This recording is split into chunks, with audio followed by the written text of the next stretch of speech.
Welcome to the Profitable Creatives podcast, where passion meets profitability. I'm Emily Kim, a former Silicon Valley software engineer turned brand photographer and business coach. If you're a creative entrepreneur dreaming of building a business that's as fulfilling as it is profitable, you're in the right place. On this podcast, I'm pulling back the curtain on what it actually takes to run a creative business. We'll talk about how you can bring an engineering mindset to your artistic expertise so that you can build a business you're confident in and love. Let's turn your passion into a thriving creative business and get into the episode. When you are building a business, there is nothing more important than in-person connection. Nothing beats connecting with people in person. I feel like people think like, oh, I just have to be on Instagram all the time. And then if I have all of this Instagram engagement and people are seeing my stuff, then maybe I'll get some clients. But actually, what if we think about what Instagram was actually meant for, which is connecting with people? So I am just now coming home. I just got home a couple of days ago from my last in-person event, Weekend at the Pitch Club, where I was a keynote speaker for the first time. It was a very rewarding, full circle experience for me because in the past for this event, Weekend at the Pitch Club, hosted by my dear friend and client, Rebecca Caffiero, in the past, I am usually the main event photographer. So this is the first time I've attended this specific event, not working, with no responsibilities other than attending and, of course, putting together my keynote and showing up for that. But I didn't pack a camera. I didn't pack my DSLR or my mirrorless. I packed a little vlogging camera, but other than that, I just got to enjoy it. And it was such a different experience being able to attend this event and not be focused on what everyone else is doing and what is going on everywhere else. I really just got to take it in and enjoy it for me. This really reminded me of the importance of meeting people in person. I talk about this all the time. I have got YouTube videos about it. I'm sure I have a podcast episode coming out about it if I haven't talked about it already. But nothing beats meeting people in person, quote unquote, networking, if you will. What is networking? Networking is, I don't like to call it networking. We're just connecting with people, right? That's all that's happening. So the way that this event was structured was it was a 2-day, full day of keynote speakers, roundtable experts where, it's basically like a breakout room where there's an expert teaching on something and you get to pick which spot you go to. The keynote speaker, which is on the main stage, and everyone is there to, listen to the keynote. And then just in between connection, networking, meals, and beforehand, there's a VIP welcome event, basically, where there's a little bit more one-on-one connection time available. And if you go to my Instagram, I have been sharing lots of flashy and fun outfits. Everybody's dressed up. It is at a beautiful place. The venue was the Hotel Valley Ho in Scottsdale, Arizona. And I feel like sometimes it can feel a little flashy, like, oh my gosh, I'm never going to be able to go travel to this event. But listen here, okay, before I photographed the first week in the Pitch Club, which was in Palm Springs at the Saguaro, I also was like, that's not for me. I can't be there. So something I want to be kept in mind at the front of mind, basically, is it doesn't have to be this big, right? I go to this once a year. And this is, like I said, the first time I've been able to attend as an attendee and not be working it. But I do prioritize going to smaller scale networking events, workshops. Anything in person is something that I prioritize. And what I want to share in this episode is how I choose which ones I go to. Basically, somebody inside of my membership during a coaching call was asking me this. And honestly, you just kind of have to keep going. It's just trial and error. I do prioritize finding groups that meet on a regular basis. So some backstory, when I was running my photography business, still as a side business in the Bay Area, California, I found a group of photographers that met monthly. It's the same group of people. There's a Facebook group, but the priority was the in-person meeting. And if you didn't show up or attempt to show up within, 6 or 8 months to an in-person meeting, you would get booted from the Facebook group. At first, that sounds kind of mean, like, ew, are we exclusive here? But no, the reason that we did that was so you give what you get. Or no, you get what you give. What we were trying to avoid was, when people post in these photographer Facebook groups saying like, hey, I have this referral, I have a gig, is anyone available? What you don't want is these randos coming out of the woodwork who have never attended anything, never introduced themselves, never showed up to anything. What you don't want is them to show up and be like, oh, I'm available. Like, okay, but who are you? Like, show up to the event, let me meet you in person, and then I will happily refer you business. So that's why I look for groups where it's the same group of people that meets on a recurring basis, because it allows you to build those deeper relationships. I have found more connection and friendship and business, like money exchanged, in these groups that meet on a recurring basis versus one-off networking events. That's not to say that one-off or one-time networking events are bad.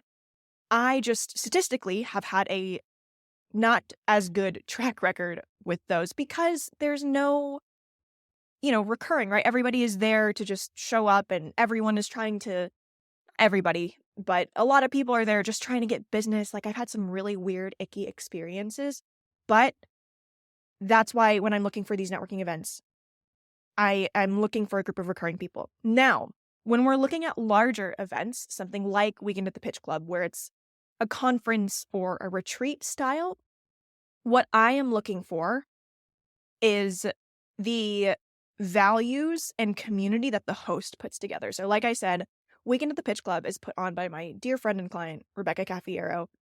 And I have so much like wholehearted trust in everything that she puts together that whenever she announces something, I'm like, okay, I'm there, done. Those are the types of events, like bigger events where it's a larger financial investment, right? I had to travel, I had to get a hotel, I got some roommates. But those are the types of events that that's how I evaluate if this event is going to make sense for me. And it always, always is.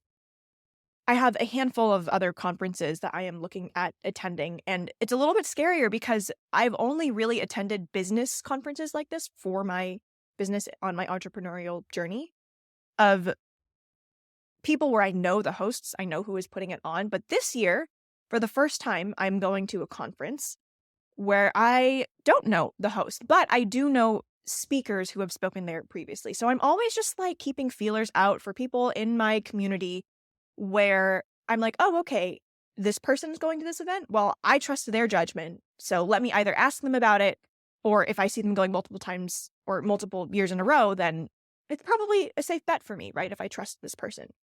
So that's how I evaluate these events. Now, I also want to share a little bit about how I guess what I get out of going to these events. And the key to getting something out of an event is to go in with no expectations, which is very counterintuitive. I will speak about it from my own personal experience. So the first weekend at the Pitch Club, first time I'd ever attended a conference for my business. I have attended conferences back in my tech life. I used to go to the Grace Hopper Celebration of Women in Computing, which is like a 20,000 person conference where the objective is to get a job, right? That's the only reason I went. But with conferences for business, the first one I went to was Weekend at the Pitch Club 2022, Palm Springs. And I didn't know what to expect, right? We didn't even know what was going to happen. It was very like frantic because we were coming off the tail end of COVID. We didn't even know if we were going to be able to have it. And Rebecca was like, it's happening, like it's official. Can you still photograph it? And I was like, yeah, I guess I'm going to Palm Springs. I've never been. And that's how that came together. But because I went in having no expectations, I think it was such a special experience. One, because like I said, I knew the community going into this. I had already known and been following a lot of people online, or I'd seen them on Zoom calls. And it was a really, really special to be able to meet everyone and like hug everybody in person. And coming off, the tail end of the panini, we were missing that connection. So it was all very special. So because the first event was so transformative for me, going into the next two, even though I was still working, I almost had that same expectation. I had this expectation of, oh, I'm going to go and my life is going to be changed for the better and it's going to be amazing and I'm going to come out like a new person. And because I had such high expectations for this event. Like, that didn't happen. Obviously, that's a ridiculous expectation for me to have about going to an event like this.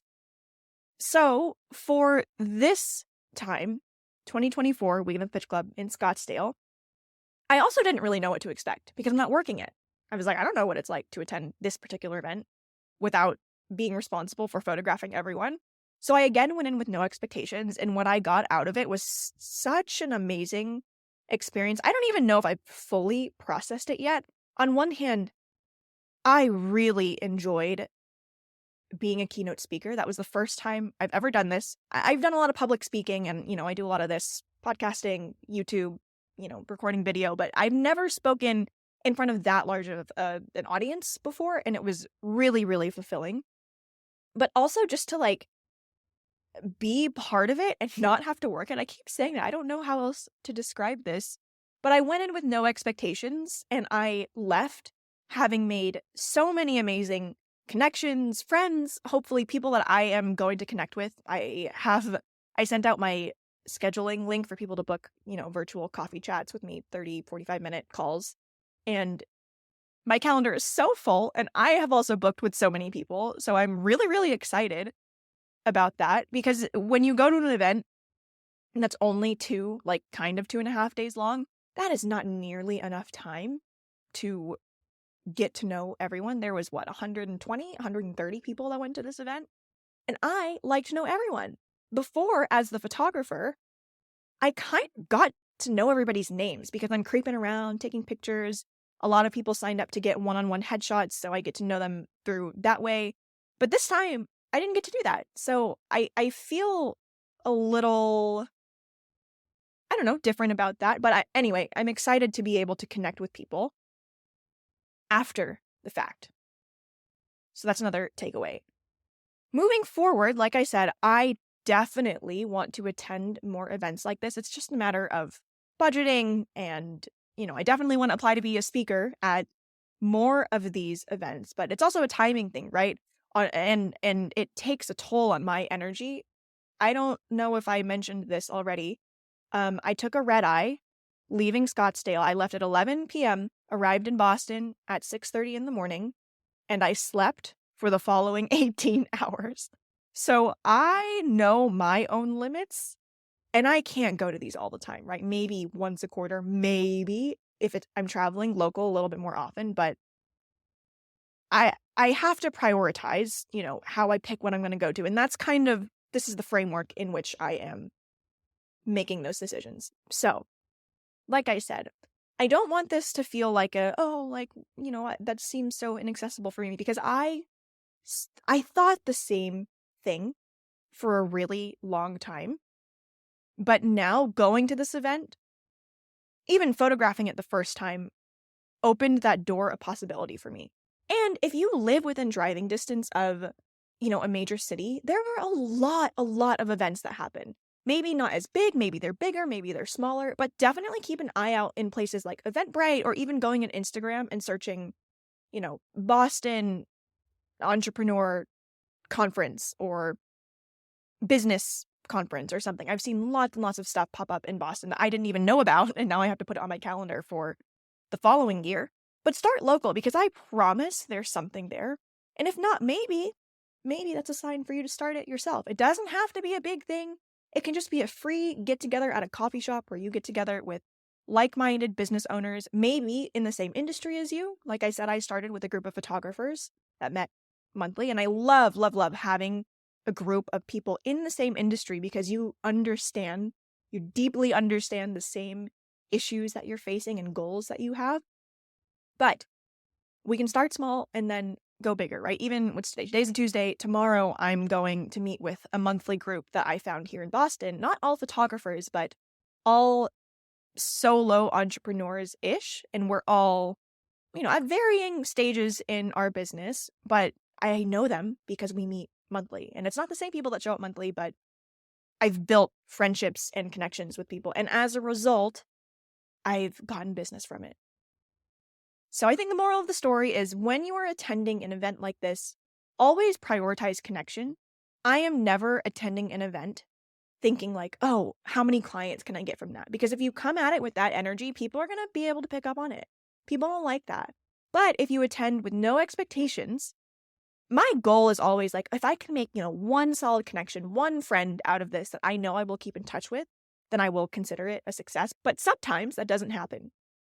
So I go in with no expectations, and then everything that happens after that is just a happy positive. But also know your own limits on what you can handle. I personally cannot handle more than like maybe 2 events monthly, maybe even 1. I am an introvert, and increasingly more so as I get older. So know your limits and don't overdo it. And we want you to preserve your energy. But that is how I approach these events now. So that's all I have for today. If you have any conferences or live events across the country, wherever they are, that you are attending, I would love if you could DM them to me on Instagram. I'm working on compiling a list. I will make this directory public because I've asked around and nobody really has one. So I would love to start a directory or something of events like this, of varying sizes for entrepreneurs, solo entrepreneurs, and small businesses, so that we can find out where they are. Because I hate when I see an event and I'm like, oh, I would have loved to go to that, but it's past and now I can't go. I want to avoid that. So if you could DM me any event that you know of, please do.